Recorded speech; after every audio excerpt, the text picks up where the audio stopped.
over to you, Daphne. Okay, so welcome. Just how many people are biologists? Raise a hand. Okay, so a few. How many computer science?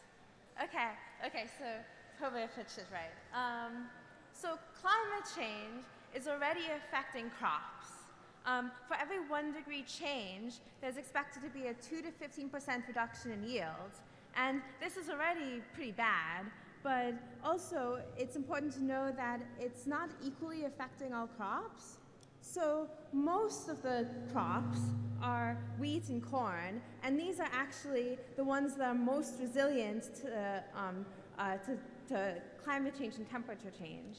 But on the other hand, a lot of our favorite crops like avocados, they're the ones that are least resistant to temperature change. And the fact that so this local economies that rely on these kinds of crops could be devastated. But we have some hope because plants aren't actually limited by their environments completely. Plants are sensing their environment and planning for the future. So a normal thale cress plant, when it's grown at 12 degrees, is kind of tiny. But if you mutate the plant so it can't sense the temperature, it grows to be huge. So what that means is that we can kind of figure out what the plants are doing to plan for the future and trick them into growing and producing more yields. So that's what we're kind of interested in doing, figuring out how are plants predicting what the future weather will be, and can we fool them? So what are the data science questions involved? So we want to predict things like plant height and yield. We want to predict flowering time and when to harvest the plants. We want to predict whether they'll survive after stress or fungal infection. And we also are interested in understanding the molecular behavior of plants, so we want to be able to predict certain intermediate molecular factors. And what's nice about doing research on plants instead of humans is you can do interventions. So you can grow plants in growth chambers and control temperature and light. You can mutate the plants, and you can also kind of use natural environments and track things over time. So you can also exploit random fluctuations and things as well. So there's lots of data types which are very nice for us data scientists, from images to sequences, time series, and even networks. So I'm going to go through a couple of projects that are taking place at the Alan Turing Institute that involve all the different aspects of how do you map genetics and environment to growth and development. And a lot of these projects go through the intermediate step of the internal state of the plant, sometimes because it's easier to formulate a machine learning problem, and sometimes because we're just interested in it. So the first project I'm going to tell you about is skipping this intermediate step and looking to see if we can predict growth rates from environmental conditions. Specifically, we were interested in seeing if we could predict spring onion growth in natural environments. So we wanted to see if you could track temperature and light over time, would you be able to predict growth rates over time? And the problem is that even the best research facilities don't have more than a dozen growth chambers, which means that you can only make 12 interventions at a time. You can only have 12 different light and temperature curves. And so that's not enough to do any machine learning. So how can we resolve this? Well, I got primary school students to collect the data for me. So we got 50 schools throughout the UK and all of the school children to build these little controlled growth chambers and grow their spring onions outside, measuring the height of the spring onions daily for 2 weeks. And they were as accurate at measuring things as PhD students. So we managed to get a really wide distribution of schools participating, including like in the Outer Hebrides and in Wales and Scotland and Cornwall and stuff. So we were very excited about that. And we could use this to develop a model of how the plants are integrating light and temperature information to determine how much to grow. So we can find out things like the temperature in the beginning of the time course affects the growth rate throughout the time course. The next project I want to highlight focuses on genetics and how that affects the internal state of the plant. So a little bit of biology. In each cell of your body, you have DNA, which is composed of different different segments called genes, and each of those genes can be copied into a molecule called mRNA, which then gets translated into the protein, which is all of the machines in your body that does everything. So when we say gene expression, what we mean is the concentration of that intermediate mRNA within the cell. So let's say that this is your DNA. It'll have different sections which represents different genes, and each of these subsequences in your longer sequence provide information for encoding a specific protein.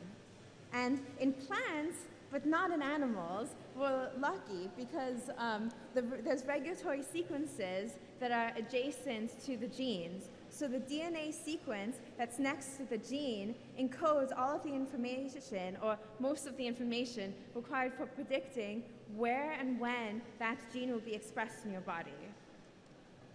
So the machine learning aim is, given the DNA sequence close to a gene, can we predict where and when that gene will be expressed? But the problem is, there's some things that are nice about plants, but the one problem with plants is that they have tons of gene duplications. So your DNA sequence isn't a single long sequence.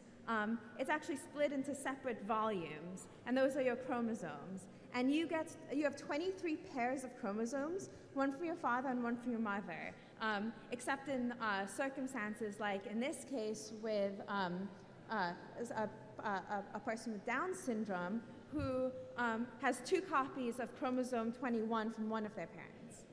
But this isn't the case in most crop species.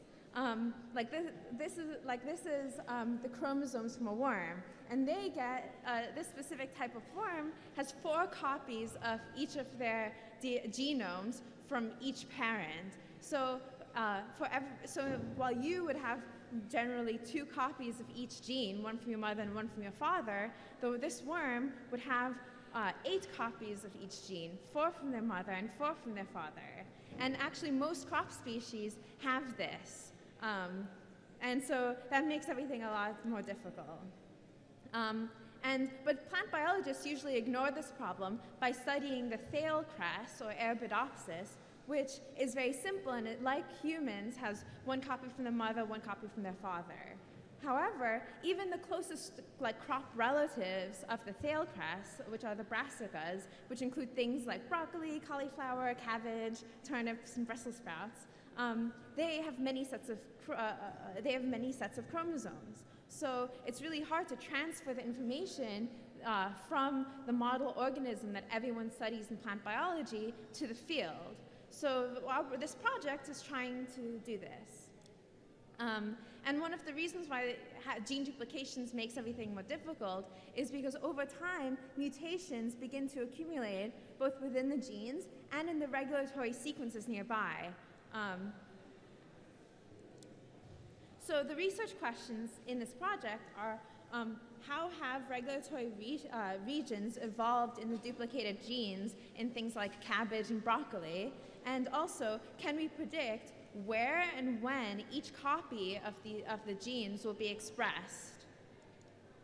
So these regulatory regions, the reason why they encode information that determines where and when the genes will be expressed is because there's specific proteins that binds to the DNA in specific locations and read that DNA and transfer that into determining the gene expression.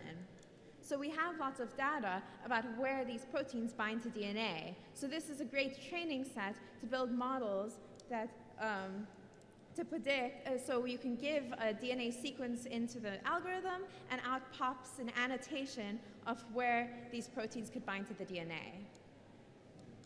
So we know where they bind to the DNA in the model organism in plants, but we don't know where they bind in each of the gene copies in something like broccoli, but we can go through and annotate it, and then study the evolution of those regions. And the next step is to see if we can predict the spatial and temporal pattern of gene expression in these brassicas. So it's one of the more difficult experiments to do, and most expensive experiments, is to determine where and when the gene is expressed, because you have to sample from all the different tissues and all the different time points. But we do have this for the Thiyagalingam crest, the model organism. So we've already, in the previous slide, I've shown you that we can annotate the regulatory regions from things like broccoli, and then we can try to predict for each of the gene copies where will it be expressed in the plant. And for training purposes, we can gather this information in a few different species, but what we really want is to be able to make transferable models. So we can train a model like this in broccoli, and then be able to use it to predict the gene expression of cabbage or in Brussels sprouts. But why do we even care where and when a gene is expressed, right? Like, it's just a molecular fun fact. But the reason is because we know a lot about this Thiyagalingam crest. So we know things like, we know a gene that controls when flowers will bloom in the spring, and that'll determine like when to harvest the plant. We know genes involved in restricting fluid loss in the leaves, and those can be helpful for drought resistance. But in cabbage and broccoli, you can have 8 versions of this. So how can you determine which of those gene copies is the best one to target for directed selective breeding measures? So this is like a really, really practical application. The next project I want to highlight is looking at how the environment affects the internal state of the plant. And in this case, the core question that we ask is, why are plants more resilient to stress in the early morning? So you might not have known this, but if you take a plant and you give it a heat shock in the first hour in the morning, then it's more likely to survive. Also, it's more likely to survive fungal infections in the first hour of the morning. But nowadays, if you've ever taken the train from King's Cross to Cambridge at night, you can see all these pink houses where people are growing plants in greenhouses with 24-hour pink light. So does this mean that these plants will no longer be as resistant to fungal infections? We need to know what's going on. So we can do experiments where we modify the ability of the plants to sense light and to sense time and to respond to abiotic stress, different types of stress, and we can change the temperature and we can change the light conditions, and from all this we can try to learn what's going on. We can do this in an unsupervised way and find groups of genes that are expressed at different times in the first 2 hours of the morning, and we can see groups of genes that are activated by light, repressed by light, activated by high temperatures, repressed by high temperatures, and so on. And this gives you a qualitative sense of what's happening. But we can also take a supervised learning approach and ask, can we predict the gene expression of any given gene based on the gene expression of other genes in the past? And from this, we can construct a network of which genes are predictive of the gene expression of other genes. And this is a subset of our network that was validated by additional experiments. And the reason why these networks are cool is you can kind of summarize them to look to see if there's certain pathways that are upstream or downstream of other pathways. So for example, we saw that light was a central hub, so light sensing obviously is very critical for response to the morning, and it seems to be upstream of stress, but rather temperature response seems to be downstream of the circadian clock, which is the daily cycle. So this helps us tease apart different relationships. Finally, we also have a project that looks at how genes and environment interact to affect the internal state of a plant. So we can mutate the plants in different ways, and we can treat the plants in different ways. But what we really are interested in is how do these interact? So there's a huge combination of different mutations and variations of plants and different environmental conditions. So to help save experimental costs, it'd be nice to predict what are those interactions. And moreover, we want to be able to predict interactions in a time-dependent way, because plants have a cycle of gene expression over the day, and so if we sample plants at the wrong time point, we might miss some important behavior, like what we were talking about before, where this stress resilience in the early morning. As I've shown you, the work that we're doing at the Turing is really having a practical impact on plant science and on agriculture. We have studies looking at spring onion growth in volatile environments, predicting gene targets for broccoli and cabbage and turnip selective breeding, understanding why plants are resilient to stress in the morning, and predicting gene-environment interactions. Interestingly, there's this dichotomy between data science for agriculture and data science for plant science, where in agriculture, you are interested in mapping plant variety and environment to growth. But the plant science community is interested in that intermediate step of like what's happening in the plant. Balancing between the two is something that's quite difficult, and but in a way, if you take the plant science approach, you can create very transparent algorithms so you can understand how that mapping takes place and be able to see if that makes sense.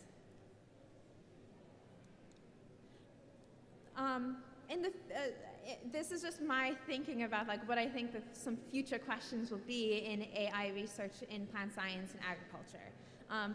The one really cool thing is in Wales and in Vienna, they have these robotic growing facilities called phenomic centers, where they can have extremely controlled conditions for plants, including shuffling the plants, so they don't have bias, because it can be biased if you have a plant growing near a wall. And it's really cool, and you can do longitudinal imaging, which means that there's lots of images that need annotating, and some of this can be manually annotated, and then we can do deep learning on it.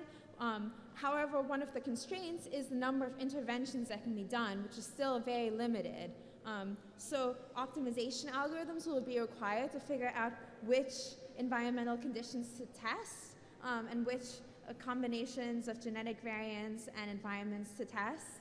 And also, we'll have tons of time series data, which is something that wasn't as available for plant science research previously, which means that lots of time series and longitudinal statistics will be required. So thank you. This is my research group at the Turing, and I'd like to thank all of my funders and open the floor to questions. Oh, no. Thank you, Daphne. We'll take questions afterwards. Okay, thank you very much. So I'd like now to introduce Jeyan Thiyagalingam, who's the Deputy Scientific Machine Learning Group Leader for STFC at Oxford. Thank you, Katrina. Thank you.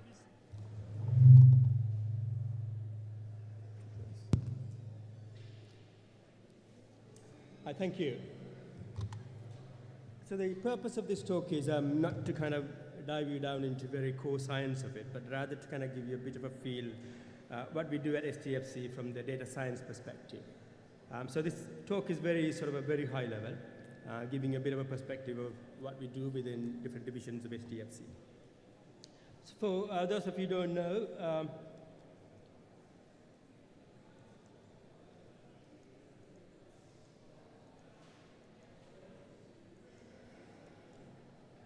So we are a research council. It's Science and Technologies Facilities Council. We are part of the UKRI, UK Research and Innovation. So unlike other research councils, we do 3 activities. Most of the other research councils basically kind of give you the money, and then they kind of, you can really go away and do your research. Whereas we end up really doing 2 other things. So on top of really doing the core funding for your research, we also kind of look into what you can do in terms of our own research. We have our own research groups, we have our own departments. It's like a university. And on top of it, we are hosting a very large number of large facilities. You're going to see what these facilities are in a few minutes. So when I say research, we focus on the fundamentals of sciences. So these basically span from material sciences, biological sciences. We don't do medical research. That's up to the medical research councils. We look into other material sciences or other particle physics, particularly nuclear physics. These are the regions we kind of really work on. So Rutherford Application Lab is basically one of those sites. The other one is in Daresbury, up in north. So we are fundamentally committed to kind of advancing the science. That's our motto.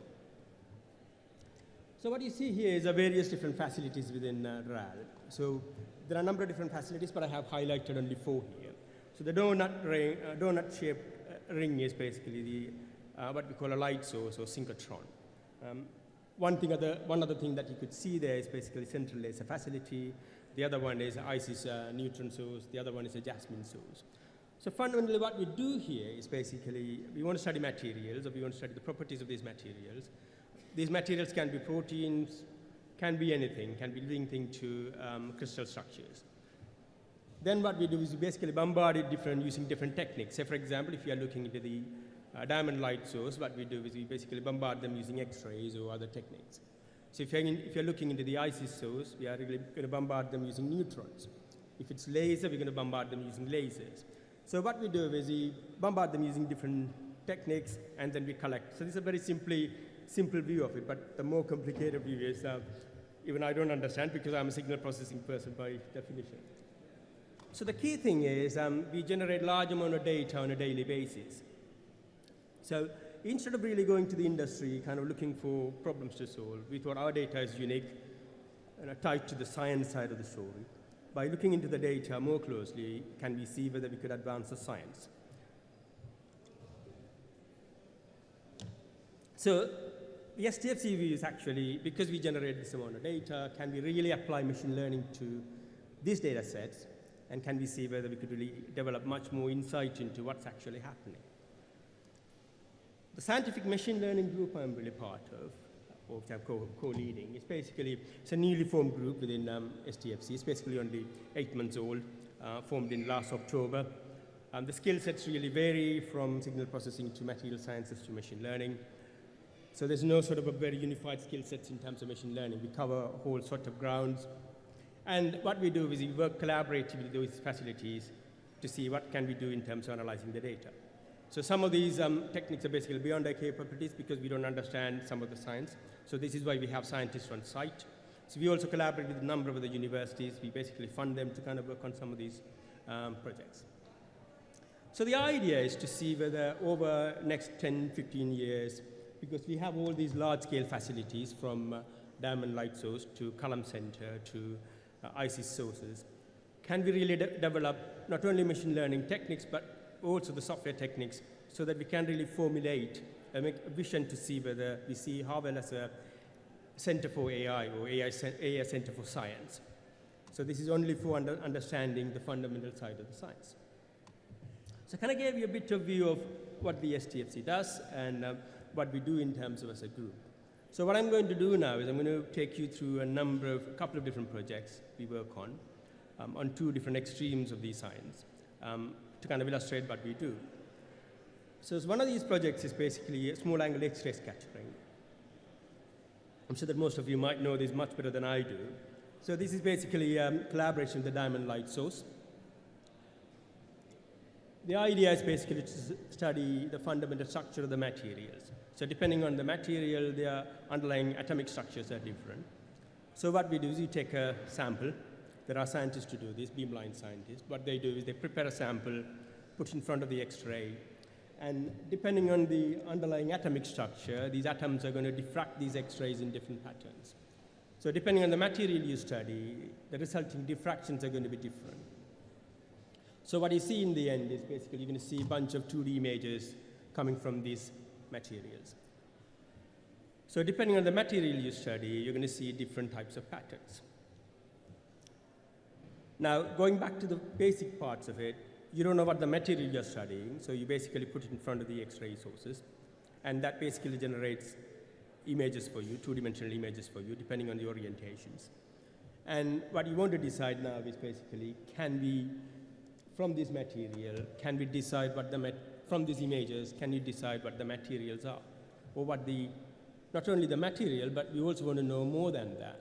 So for example, what you see here is basically you have a two-dimensional ring pattern, and from that you want to decide whether what type of material is it in the first place. Is it a crystalline structure, or is it a colloid, or is it a protein? You want to decide that.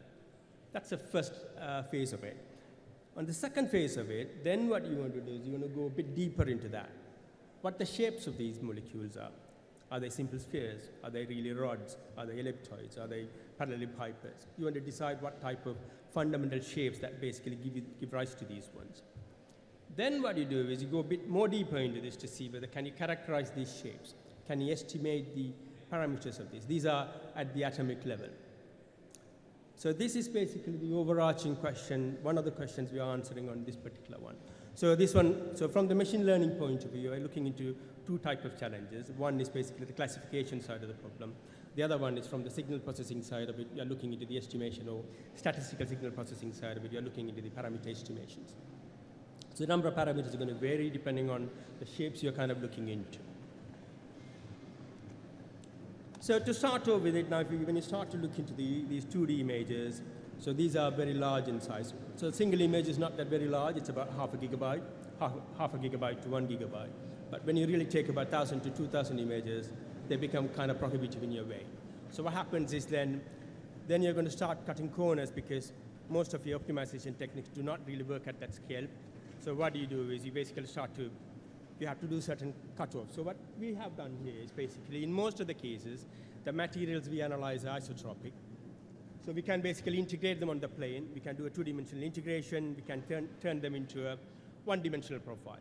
So instead of looking into a two-dimensional profile, all of a sudden we have one-dimensional profile. So the question now comes down to, you have series of one-dimensional profile. From these one-dimensional profiles, can you decide the shapes? So for example, if it's a sphere, it has a different shape. If it's a rod, it has a different shape. Now it's quite nice to see that, but the reality is slightly different. In reality, the materials are never homogeneous. They are basically what we call polydispersity. Any material is going to have, even if you have spheres, it's going to have different radius, and they're going to be mixed up with all sorts of shapes. So what happens in the end is basically your final 1D plot basically becomes much more convoluted. It becomes much more harder. So it's much more tricky problem to solve. So the overarching problem now can be really kind of put forward, saying that, okay, you have a material, you basically bombard it using X-rays, and what you got is basically a one-dimensional profile, and from one-dimensional profile, can you do these things? So we have taken multiple different approaches. One of them is basically, very obvious supervised learning side of it.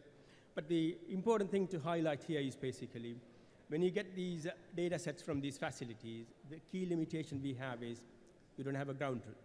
So that's basically the showstopper for you in terms of simply blindly applying any supervised learning techniques. So what we have to do is basically we have to simulate the data from model side of it to see whether can we really match the ground truth for what the curve we are getting. So this is one of the problems. The other problem is on the other extreme of it, what we call sentinel cloud. This is the space division in STFC, or RAL space we call it. So the idea is basically, so there are about 100 to 200 different satellites orbiting the Earth, taking aerial images. And when you really consider these images, they really contain anything and everything you think of, from cloud to vegetation to roads to mountains to volcanoes.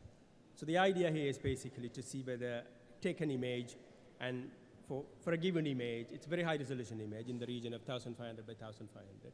For each of these images, for each of the pixels, we want to figure out whether it is a cloud or a non-cloud. because it effectively, this feeds into your weather forecast, weather prediction, overall ground temperature, and so on and so forth. So it appears to be fairly easy because all you have to do is look for white pixels. But in reality, it's much more harder because if you look into the images over snowy mountains or sun glint or vegetation, smoke, plume, all those things basically kind of come in the way. So your classification basically runs out of thing. Again, we have a similar issue here. We don't have any ground truth because when you have an image, you really don't know whether you have a cloud or not. So what we have to do is we have to do a slightly different approach here. We have to do a bit of a multi-pass approach. So we have to really pass through a Bayesian filter to actually estimate the ground truth. It's a computed ground truth, not really what you call a standard ground truth in your normal machine learning. We basically compute this ground truth. Then what we see is, can we really match this one? Can we do better than this? Again, there are multiple different approaches, supervised learning and unsupervised learning. So in the supervised learning, we managed to get almost up to 85% accuracy. It appears to be good, but in reality, 85% is not really good enough to kind of get it anywhere uniformly across the whole of the Earth. So for example, we can really easily classify clouds in the region of ocean because it's pretty easy because you don't see anything else. But if you see cloud on a sun glint situation, or if you see cloud over Saharan desert, then it becomes much harder because it becomes much occluding in that way. So then again, we have to kind of come up with different techniques to see what can we do there. So on top of it, we also do a number of different activities. So we cover a whole set of grounds from astronomy to biology, to particle physics to nuclear physics. So I can't really go into detail on a number of different projects, but so that kind of gives you a bit of a feel what we do within scientific machine learning group. So on top of the individual projects we deal with, so with other facilities and other universities, covering from biology to particle physics, one of the key things we are really actively involved in is basically developing a benchmark suite. So what we call a SciML benchmark suite. The idea is to see whether, given that we have access to large amount of data, so it's a different kind of data, because if you look into the industrial data sets, they are totally different. So we have a totally different type of data sets, which are focused on science pretty much. So what we want to see is, can we use these data sets to understand your machine learning ecosystems? So when I say ecosystems, we're going to see that in next slide, what the ecosystem I mean by. And we work with companies like Intel, NVIDIA, ARM, and other companies to see whether do that. And we also kind of collaborate very extensively with the US national labs in the US to kind of give you a bit of feel what the ecosystem is. If you take any machine learning, so what you're looking into is basically you could implement a machine learning model based on different type of models like support vector machine or neural nets, or convolutional neural nets. And you also can really have a choice of different frameworks, from TensorFlow to Theano to PyTorch and things like that. And then on top of it, you also have access to different type of architectures. You can run it on TPUs, you can run it on GPUs and CPUs. Now, you have lots of different knobs to tune around, so the question is then, okay, which one actually performs better? Then the question of better is basically very subjective, because you could look into accuracy performance, or you could look into F1 score, or you could look into how much of energy you have consumed for energy, or how much it took, how much of data you needed to kind of get to accuracy. So these metrics might really change by your definition. So what we have really enabled here is basically we're going to really have a framework which covers all these things. And the examples are basically going to come from these different domains. So they're very problem specific, very domain specific. We're going to pick examples from material sciences. We're going to pick one from particle physics. We're going to pick one from nuclear physics, so on and so forth. And by combining that, you're in a much better way to see whether not only to understand how different machine learning techniques really work, but you also can go away and then develop much better techniques to see whether can you outperform them. So this is much of a bigger, broader interest for most of the architecture companies, because it is also an interest for them to see whether can they tune the architecture based on certain performance, something like LinPack. So you have seen what STFC does. So we started with typically what the STFC is, and then we focused on what the focus of the SciML is. The key idea is we have large number of facilities within that, and we also generate crazy amount of data, but very challengingly, most of them don't have ground truth. So in that case, we had to kind of compute the ground truth and then go on to kind of explore different techniques. So kind of highlighted different projects we deal with it, and we are very much committed to kind of advancing the science. And very importantly, all the data sets we have are free and very public, and it's open to public to do anything with it. And the benchmark initiatives are very open to public as well. Thank you. Thank you. Daphne, would you like to join Jeyan on stage? And we'll take a few questions. Congratulations for competing with a small child who was trying to get in. Have a seat. Can I ask you whether you have any questions that you'd like to raise?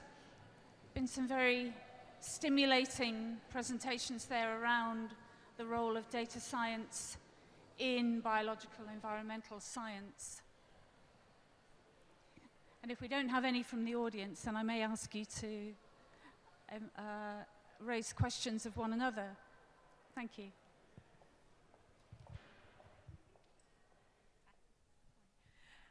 I was at the health stage yesterday, and a big theme there was about, someone from Genomics England was talking, and a big theme there was about personalising medicine, so sequencing human genome and using that as a way to personalise medicine. And you've talked about sequencing plants and plant genomes and like understanding plant science better. But how do you think that personalisation, when it comes to plants, do you think there's any crossover or anything that sort of matches?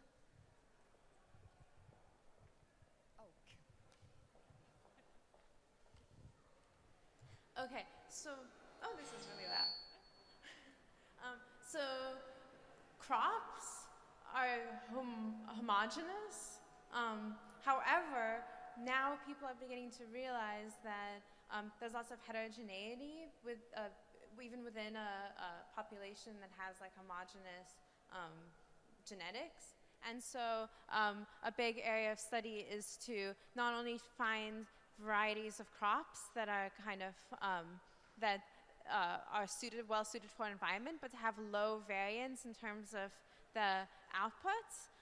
So that's one area that kind of answers your question. Another area is in commercial farming, it's very homogeneous, but there are lots of local varieties throughout the world that local farming communities have developed. And so actually I'm hoping to start a collaboration with a specific charity organization that's looking at taking those and seeing if you can identify, seeing how you can identify like kind of personalized growth regimes for each of those local varieties, and seeing if actually those match with other communities and whether there can be exchanges of seeds. So in a way, that's a little bit like a personalized medicine approach for plants. So there is a bit of crossover. Any other questions at all?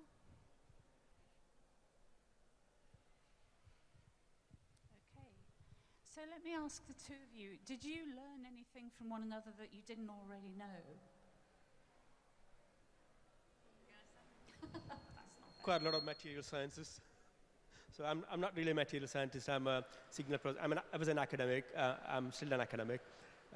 My focus is on signal processing and machine learning. So I didn't know anything about materials and what they do, but now I know more about how cells move and migrate and how atoms diffract things. It's quite a lot. I guess it's nice to know that there's these big, that I think the benchmarking scheme I think is quite useful for, I think that like having kind of a system to benchmark new algorithms on your data, so that way then you can say, oh yeah, because I do lots of methodological development, so it's nice to have access to these different data sets to benchmark new approaches on data sets that are very different from the kind that you work on. So we make lots of custom like kind of tweaks to algorithms and things like that for our domain-specific approach, but we also develop new techniques that could be more generally applied. So it's good to know that these exist. So some of them actually, so none of the models are domain specifically tuned. Sure, they're basically engineered by us, but you're free to kind of apply anything you think. So, to start with, some of the models are basically, we throw the pre-trained models like VGC16 or something else to see whether they really work in the first place. So, it can be anything. It doesn't have to be very specifically tuned for domains. Thank you. Any more questions from the audience. I think there's just one more thing I'd like to say. From a Turing perspective, we see data science for science as being one of those horizontal programs. So we have domain-specific programs, health, security, economics, engineering. Data science for science takes the algorithms, takes the methodologies which are being developed through all of the programs and is applying them to the scientific facilities at scale that we have within the UK. So impact on the UK economy, impact on society in the UK. This is one of the fundamental programs that we're applying at the Turing. So at this point, let me just say thank you very much to Jeyan and to Daphne. We have a break now until 5 o'clock. I would encourage you to come back. We have a very interesting suite of presentations then, looking at data science around criminology in particular. But thank you very much indeed. Please join me in showing your appreciation for the latest set of presentations. Thank you.